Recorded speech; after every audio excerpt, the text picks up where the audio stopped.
Paulo Marcondes, aqui, professor de Sociologia da Cultura. Recebemos Paulo, poeta também. Já convidei aí, Paulinho, a seleção da poeta também, se quiser. Lançou um livro semana passada, não foi, Paulo? Semana passada. Queria convidar minha amiga aqui, Amanda, chilena, mora há 6 anos aqui, punk rock, ela aí, quer também tocar música. Ela fez pesquisa sobre a música de protesto, do Chile especificamente, da América Latina, né? Então ela tem uma experiência de pesquisa específica sobre esse tipo de música e acho que vai ser bem legal. Antes de passar o microfone, pode ser você primeiro, Paulo? Antes de passar para vocês, eu queria mostrar uma coisinha. Nós estamos na época, o tema é música, mas é a época da ditadura militar, e aí eu queria trazer algumas informações sobre isso, né? Um pouco sobre o que era o FPE nessa época, né? Eu fiz um livro de entrevista, eu nem sei se tu sabe, Paulo, com licença. É com Maria Antônia McDowell, que foi a neta do fundador da universidade, e foi ela que foi responsável de encaminhar a reforma universitária aqui na década de 70, o período mais duro que teve com o gasto das UNEDs. Ela foi incumbida de encaminhar aqui, ela era vice-reitora na época, e que hoje tem pós-graduação, toda essa estrutura do Conselho Departamental foi ela que encaminhou. Então, ela é uma das entrevistadas, Palhares Reis, Júnior, então foi vice-reitor, e o Jorge Brau, que chegou a ser reitor também. Então são 4 administradores da universidade deste período da ditadura militar, que eu resgatei para compreender um pouco qual era o discurso deles sobre esse passado. O interessante é que nenhum desses gestores que eram indicados pela ditadura defenderam a ditadura. Nenhum deles assume nenhum compromisso com a ditadura. É um livro interessante, que dá para pegar um pouco sobre o que é o UFPE nesse período, a partir do discurso daqueles que geriram a universidade. Tá? E esse livro aqui foi quando o reitor teve que cair fora, que é João Alfredo, né? Foi ele que trouxe Paulo Freire para a gestão da universidade, criou o Centro de Cultura, e ele teve que cair fora porque Gilberto Freire fazia uma campanha pesada contra ele, porque Gilberto Freire apoiou a ditadura, o golpe militar, e não admitia que o reitor comunista ficasse aqui. Na verdade, o João Freire nunca foi comunista, tá? Mas aí abriu espaço para Paulo Freire, era uma visão muito negativa como comunista para o golpe, e em 59 João Freire não aguenta a pressão e se retira do reitorado, e quem assume Murilo Guimarães e tal. E nessa pesquisa eu ainda não consegui identificar se a reitoria, os administradores entregaram aluno e professor, porque isso ocorreu na USP. Tem uma chamada, eu não gosto de falar esse nome porque hoje politicamente não é correto, né, a lista negra, né, porque tudo que é ruim é negro e não é correto isso, mas é aquela lista que entregou muita gente na USP, correu uma lista. Esses administradores dessa época negam que houve alguma lista aqui. Eu conversei com alguns professores da época, como o Lurildo, a professora Nádia, que esteve aqui conversando com vocês, eles não tomaram conhecimento, mas sabiam que tinham diretores que entregavam mesmo, e eu até relatei para vocês um caso de um funcionário até que queria prender de qualquer forma um aluno porque estava distribuindo um panfleto por melhores restaurantes aqui universitário. Então chegou a ter uma sindicância e tal. Eu quero mostrar a vocês só um documento que eu descobri, ele deve estar aberto aqui nesse aqui. Foi um documento que eu descobri que o Murilo de Guimarães indica para o DOPS, para a polícia daqui, o presidente da medicina, tá? Ele foi suspenso do ano letivo de 70 e foi remédio usado à autoridade policial competente. Então ele era presidente do diretório acadêmico e ele foi suspenso. Foi um documento que eu peguei até agora de repressão direta sobre alunos aqui na ditadura. Nós descobrimos também um documento do SEC, onde foi feita uma sindicância, uma comissão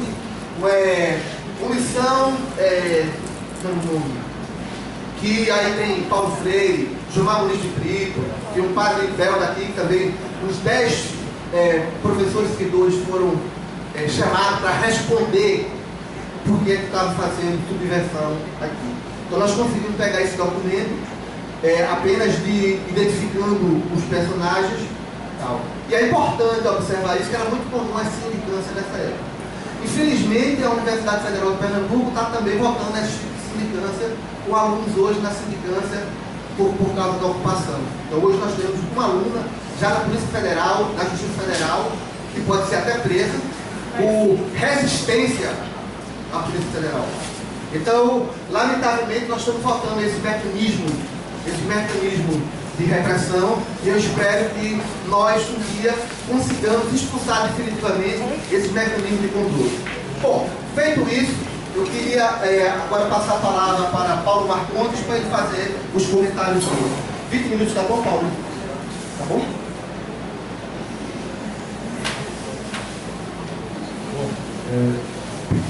Boa tarde. Hoje, quando o Edson fez o convite para falar um pouco da música, né, da música, eu logo imaginei que, embora fosse tocar especificamente a questão da música, eu preciso reconhecer que o que de alguma maneira movia, né, a própria esse cenário da música, essa produção musical e esse processo, principalmente esse processo da circulação, ou seja, da difusão desse produto, tinha que estar relacionado também com um conjunto de situações que o Brasil vivia naquele momento, também em outras artes, né? Então eu vou, em 20 minutos, tocar numa questão muito mais geral e panorâmica, talvez tocar alguns aspectos que eu considero que são importantes no sentido de que a gente reflita, e sobretudo para quem quer dar um estudo para essa natureza, eu acho que é significativo. Primeiramente, pontuar. Então, eu vou fazer, na verdade, muito mais pontuações, tá certo? Que depois do debate, essas coisas podem ser melhor clarificadas, e também tem aqui a nossa contribuição, seu nome de novo, Amanda, desculpa. Da Amanda, e eu acho que isso tudo bem, de alguma maneira, contribui para a gente aqui. É o seguinte, o primeiro aspecto que eu queria situar é o problema de como no Brasil, principalmente na década de 50, já ali há de uma maneira muito forte, muito marcante, um sentimento nacionalista, de pensamento de esquerda, muito arraigado, né? Nos anos 50, e isso envolve não apenas artistas que estavam diretamente ligados à música, mas ao cinema, ao teatro. Então, teatro e cinema foi muito importante nesse sentido, sobretudo considerando que teatro e cinema no Brasil tinha uma ligação muito forte, e inclusive uma convocação mesmo de que músicos fossem contribuir com trilhas sonoras e coisas dessa natureza. Tá? Então, se de um lado nós vamos ter uma tendência tão significativa, tão importante do ponto de vista de uma releitura do samba, que é o caso da Bossa Nova, e aí abre um leque muito amplo de questões, porque envolve o samba numa releitura jazzística e opera principalmente a partir de uma batida do violão sincopado, como a de João Gilberto, e sobretudo que provoca um atravessamento rítmico fundamental. Quer dizer, isso tudo é uma coisa que gera uma grande celeuma naquele momento. De um lado, para um pensamento de esquerda mais nacionalista, fortemente nacionalista, porque considerava que havia um estrangeirismo nisso. Por outro lado, uma reação muito grande da chamada velha guarda, daqueles que faziam um samba considerado mais tradicional. E aí foi uma celeuma para todo lado. O que é interessante, por que eu estou trazendo aqui essa referência ao pensamento nacionalista de esquerda naquele momento?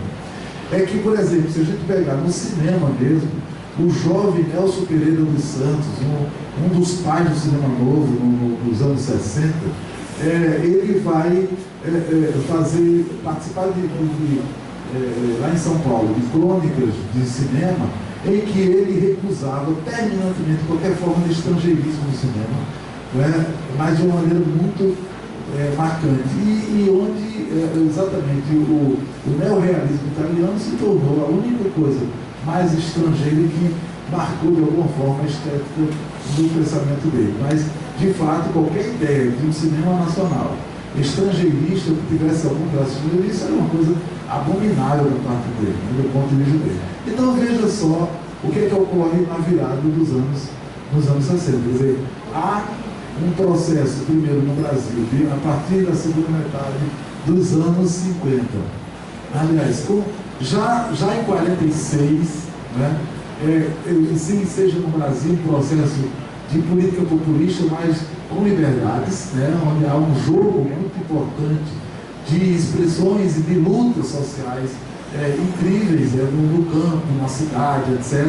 Então havia um nível de liberdade maior a partir de então, após a ditadura de Vargas, né, no período dos anos 40, e nesse mesmo momento cresce e avassala mesmo o pensamento que toma essa dimensão mais esquerdista e nacionalista. Bom, situado esse ponto, o que a gente vai ter aí é que nos anos 60, e sobretudo a partir de um governo como o de João Goulart, há uma tendência muito forte a se querer um avanço de reforma de base, etc.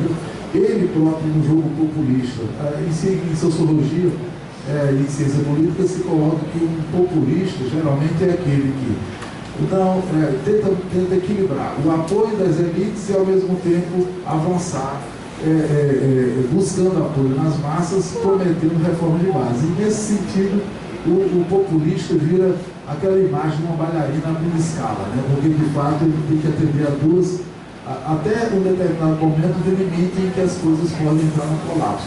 E esse período inicial dos anos 60 no Brasil tem essa configuração. Mas bem, naquele primeiro momento, nós vamos ter mobilização de muitos jovens com um pensamento de esquerda, de um cunho nacionalista, orientado para uma perspectiva que levasse, de fato, a uma política de consciência das massas e que tivesse um olhar particular sobre o campo. Esse é um ponto muito importante para a gente perceber como os CPCs, os Centros Populares de Cultura, que vão surgir no Brasil a partir da UNE, e a experiência em Pernambuco do MCP, um pouquinho anterior aos primeiros CPCs ocorridos no Rio de Janeiro, enfim, vai ter essa conotação e eu chamaria nesse momento a configuração de uma arte pedagógica, uma arte que seria, que levaria o artista a assumir uma perspectiva de engajamento político, para começo de conversa, uma arte que deveria se desvencilhar de muitos elementos estilísticos e formais da música, ou aliás, da arte em geral, mas da música também, é claro, para ter um nível de comunicação mais direto com as massas, uma arte que tentasse ser, ou que até se utilizasse mesmo de uma linguagem das massas. Essa é uma visão que se tinha naquele momento, e o cunho disso era de um artista como alguém que tinha uma missão pedagógica. Tá? Essa foi uma visão que gerou uma perspectiva muito redutora da arte, né? mecânica da arte, e que, de alguma maneira, resultou num conjunto de equívocos, né? Pensando exatamente nessa direção. O que é que ocorre nesse momento?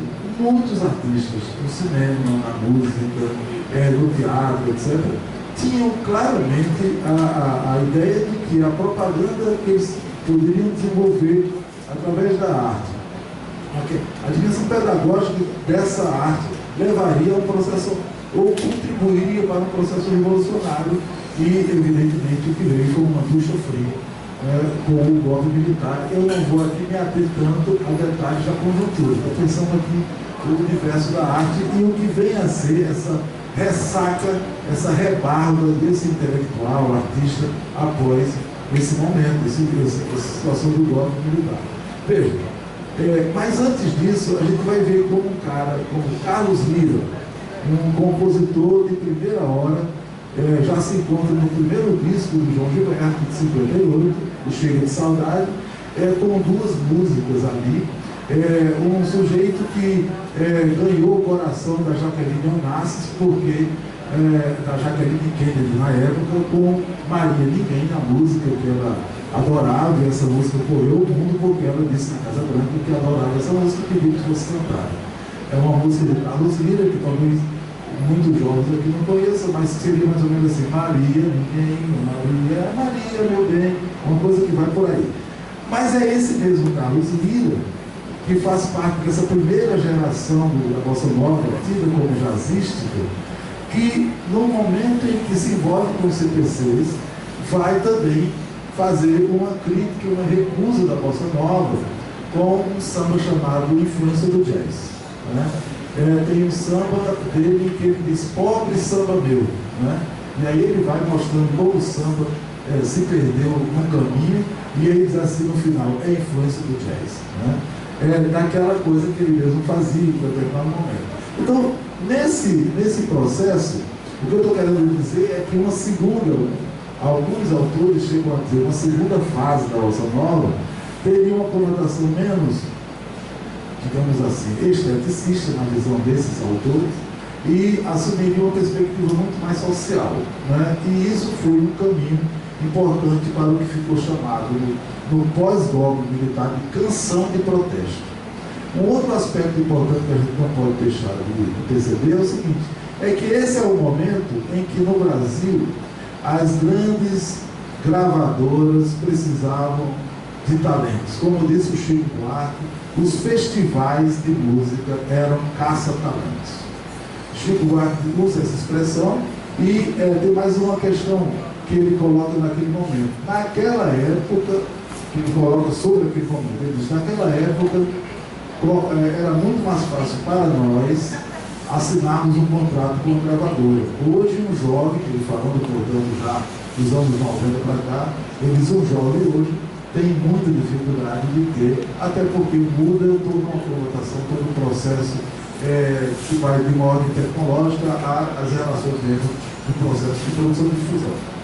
Mas, nesse momento, o que a gente vai ter é exatamente uma característica em que há uma tendência muito forte, a partir de 64, de elaboração de uma música de protesto. Essa coisa toma uma dimensão tal em que a gente vai ver que naquele momento, pelo menos dois artistas que eu vi imagens deles aqui e canções deles aqui, mostram dois caminhos que eles trilharam. Roberto Carlos, no começo, canta música de bossa nova, né? Lá vai Maria. E o Geraldo Vandré também canta música de bossa nova, compõe bossa nova, uma música que diz: quem quiser encontrar amor vai ter que sofrer. Quer dizer, uma música que, desse ponto de vista, não estava longe de ser alguma coisa ligada à canção de protesto, estava mais para Vinícius de Moraes. Então, é interessante perceber como, num processo seguido, e sobretudo com essa abertura dos festivais, esse processo de circulação, realmente a canção de protesto se torna um elemento muito marcante. Naquele mesmo momento, eu estou vendo a trabalhadora para ver se eu falo alguma coisa nos 20 minutos, daqui a pouco a gente pode conversar melhor. Mas, naquele mesmo momento, a gente vai ver que tem uma tese, e eu queria fazer referência a isso, tem uma tese do Roberto Chuvaz. Eu não concordo em geral com a análise dele, mas há uma questão muito importante que ele coloca. Ele diz o seguinte: cultura e política no Brasil, 1964 1968. 68, 13 de dezembro, é exatamente a data da assinatura do AI-5. Então ele coloca: o golpe de 64 não inibiu a produção intelectual de classe média no Brasil até pelo menos 68. Ele inibiu ou vetou o acesso que atividades como o do CPC, da ONU, tinha de levar as artes para a periferia. Isso sim foi rompido, mas uma arte de protesto em todas as esferas, inclusive na canção, continuava numa forma de circuito que era especificamente esse circuito de classe média. Tá? Levando-se em conta que, por exemplo, mesmo no caso do cinema ou no caso da música, algumas das coisas produzidas ali não eram suficientemente marcantes ou atendidas, ou melhor dizendo, fluídas pelo grande público mesmo, sendo esse grande público universitário. Tá? Então, é interessante colocar esses aspectos aqui, porque um outro pensador brasileiro, um sociólogo, Marcelo Ridente, vai amparando-se nessa questão do Schwartz, né? Mas também amparando-se numa teoria de um inglês, Raymond Williams, a ideia de estrutura de sentimentos, que é a ideia de que vivencia-se uma época em que os sujeitos, mesmo com perspectivas distintas, diferentes, etc., reconhece que há um elemento substantivo a ser refletido, pensado, praticado, etc. E tal. E ele vai colocar também, por outro lado, a partir das teorias do romantismo crítico, que ele vai buscar em um outro pensador que talvez vocês conheçam muito na área de pedagogia, que é o brasileiro também, com o nome Michel Louvi, né, que ele é um judeu brasileiro, enfim, mas que mora na França. O Louvi vai falar do romantismo. Ele considera que existe um romantismo conservador, resignado, etc., e um romantismo revolucionário. A partir disso, ele está pensando sobretudo o pensamento marxista, de esquerda, etc. e tal.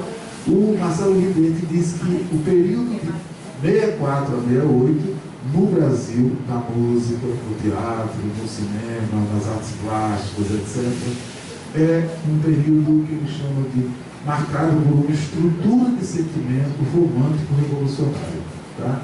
Então, nesse sentido, é que a gente vai ter, primeiro, sobretudo, a gente, em geral, não percebe isso que a gente está vendo aqui com a música, a gente não vai perceber da mesma dimensão com o cinema, com o teatro, com as artes plásticas, embora houvesse exatamente um diálogo até nesse sentido, né? E como, por exemplo, uma obra das artes plásticas foi o que terminou dando nome a um movimento musical posterior e que, de alguma maneira, dialogava ou disputava, né, conflitava com a noção de protesto do tropicalismo.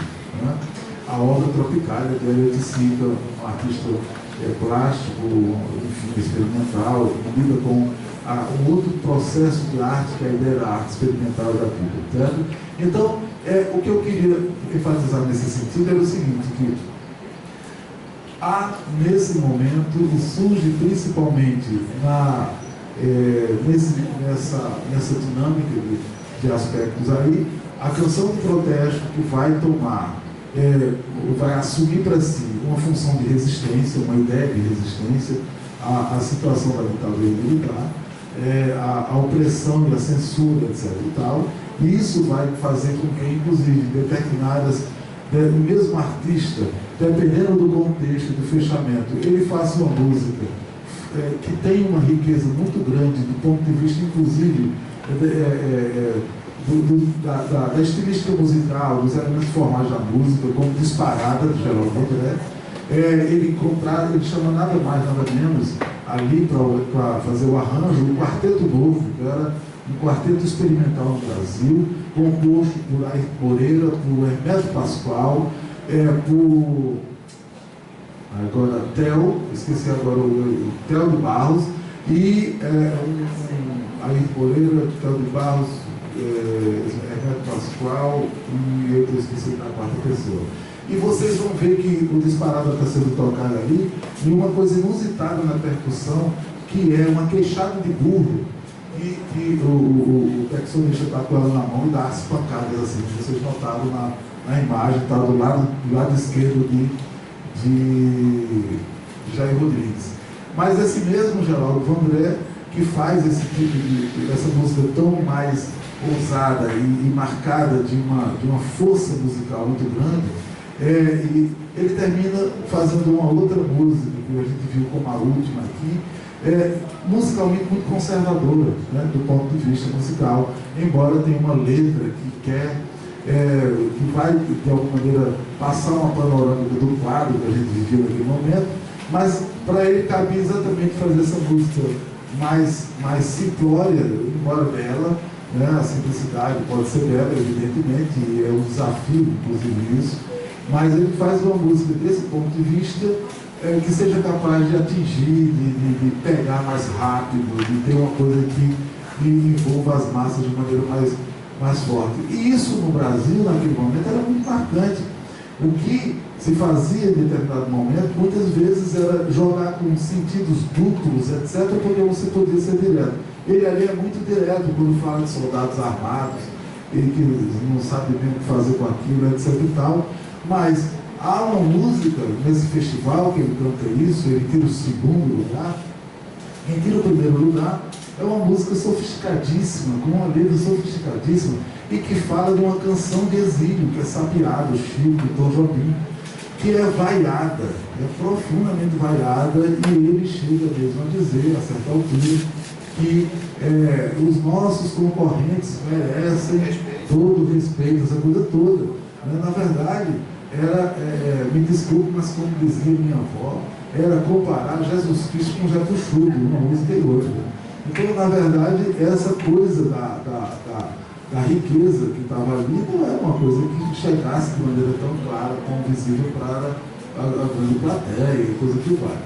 Também nesse momento vai surgir um tipo de música que alguns dos autores vêm também de uma linha, dessa linha ligada aos festivais e que faz canção de protesto de alguma forma, mas que vai tomar uma outra dimensão de protesto, que é o tropicalismo, porque vai buscar na contribuição do chamado iê, considerado como uma música comercial, alienada, etc. e tal, que é o caminho que Erasmo, Roberto, etc. seguiu, e, de outro lado, a própria linha que vem dos processos desde a Bossa Nova, que envolve, inclusive, a incorporação mais geral de todas as formas de estilo, que foi do mais cafona, era um termo da época, ao que há de mais moderno, do que há de mais rude, aquilo que há de mais high-tech, e cruzar todo tipo, como diria Gilberto Gil, cruzar o Jefferson Airplane com banda de bífado do Caruaru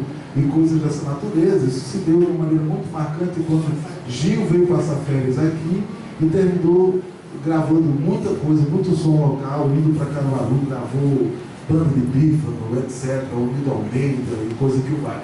E isso, ele chega com essas ideias e aí incorpora a guitarra, que até então era coisa de gente alienada, daí do Iê, ele incorpora na chamada música popular brasileira, e de uma maneira que isso vai ter uma repercussão a tal ponto que há uma passeata de artistas com duas guitarras, né? A tal ponto em que esses artistas vão sofrer uma certa isolamento em relação a outros colegas, como Edu Lobo, etc., que recusam o contato com eles a partir de então. Há uma ruptura clara no primeiro momento do Lobo em relação a Caetano Veloso. Quer dizer, então tem todo um conjunto de aspectos que envolve agora uma outra música que assume perspectiva também da influência do rock internacional com a música brasileira e do comportamento, porque envolve uma leitura nessa produção daquilo que estava ocorrendo, dos protestos de maio de 68, mas também daquilo que envolvia o cinema brasileiro, Terra em Trânsito, do Glauber Rocha, etc., assim como o cinema da novela Vague, Godard, etc., e principalmente trazia para si um elemento de androginia e principalmente de psicodelismo, que naquele momento estava em voga numa contracultura internacional. Quer dizer, isso tudo foi considerado e acusado de desbonde, enfim, de coisa que, em certa medida, trairia os propósitos de uma luta revolucionária para alguns dos pensadores de esquerda, nacionalista, etc.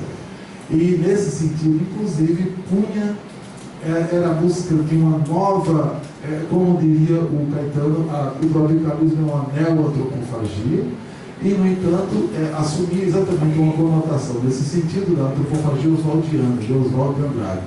A ideia de que de que tudo que eu... como é que ele vai dizer assim?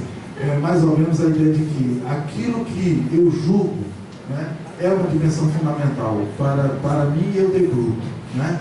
Então, nesse sentido, põe por terra qualquer sentimento de nacionalismo e coisa, põe em xeque, inclusive, essa coisa de visão nacionalista, etc. e tal.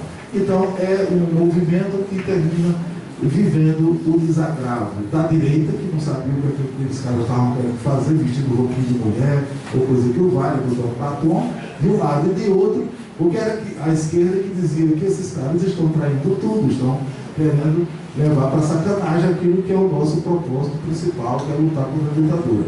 No entanto, estudos determinados hoje mostram que a potência crítica, o elemento de protesto que estava encerrado ali era muito contundente e muito mais à frente do que o que a canção de protesto conseguiu fazer, né? O Celso Favaretto chega a dizer que os cantores de protesto no Brasil, eles viviam uma dicotomia, uma culpa profunda, que era de fazer uma canção de protesto, e buscava olhar para o povo, contra a ditadura, mas buscar olhar para o povo e fazer uma coisa emancipadora do povo, e, no entanto, fazer isso através de contratos com gravadoras multinacionais. Já os tropicalismos, diria Celso Favaretto, não tinha absolutamente nenhum problema com isso. Eles entravam no meio, nas formas de produção midiática mesmo, e buscavam estabelecer formas e comportamentos que levavam a uma situação de choque mesmo o próprio meio midiático, né? Como diria o Caetano, ali tem um negócio do ambiente de festival, ele a certa altura, tão entendido, a música dele de Gil não tinha sido classificada, e os confrontos dele com o público, a certa altura ele vai dizer para a plateia: se vocês forem em estética, como são em política, estamos feitos. Ele queria dizer como esse grupo seria profundamente conservador, né, em política e, portanto, em estética também, né? Porque são em estética, melhor dizendo.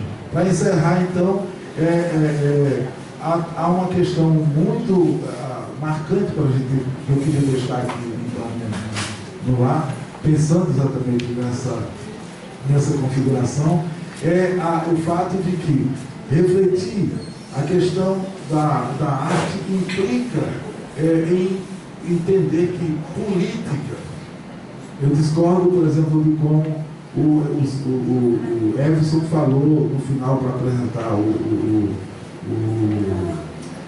os secos e molhados. Ele disse assim: olha, aqui é mais uma questão comportamental do que política. Ao contrário, aquilo é uma questão eminentemente política e dentro daquele contexto brasileiro. Quando eles incorporam, em determinado momento, a questão do corpo na dimensão política, isso é fundamental, né? Isso é tão político quanto não é apenas o fato de que eles também tinham algumas canções que eram canções de protesto. É muito mais o fato do que, para mim, política na arte não é um conteúdo político de uma letra de música, ou isso ou aquilo. Para mim, a dimensão de política na arte é quando a própria arte não apenas reflete, questiona, põe em xeque situações que dizem respeito ao externo dela. É aquilo que diz e que põe em xeque a própria dinâmica, a própria dimensão da linguagem que ela opera. Para mim, é política uma arte, ela pode ser um quadro abstrato, só abstrato. Dependendo do contexto que ele acontece, ele pode ser exatamente uma meta-arte altamente política no contexto da arte. Então é nesse sentido que eu quero deixar a percepção e ver mesmo que o que houve de mais ousado, de mais contundente, virulento politicamente no Brasil, acontece justamente a partir de 66, 67, 68. Esse é o momento em que a gente vai ver uma oficina no teatro do José Celso Martinez Corrêa, tá? Montagens como Rei da Vela, etc. O cinema de Glauber Rocha, tomando como ponto de referência principal Terra em Trânsito, o desafio, o filme de Paulo César Sarraceno, São dois filmes que refletem esse momento subsequente ao golpe, mas Glauber ainda vai muito mais à frente. É a montagem do penetrável de Hélio de Sica chamado Tropicália. Além disso, aquilo que na música vai ser o chamado susto, o surto tropicalista, que dura de 67 até 68, mesmo quando eles são presos, ficam em 69, durante alguns meses, em Salvador e vão para fora. Tá? Então, aspectos que vão marcar um elemento que nega também aquilo que muita gente disse que teria sido uma década perdida. É uma outra forma de experiência que está marcada aí, e não tem nada dessa história de década perdida. A perda mesmo é a perda de liberdades. Né? E isso se deu no período de 20 anos de ditadura. Ora isso, depois a gente vai explicar.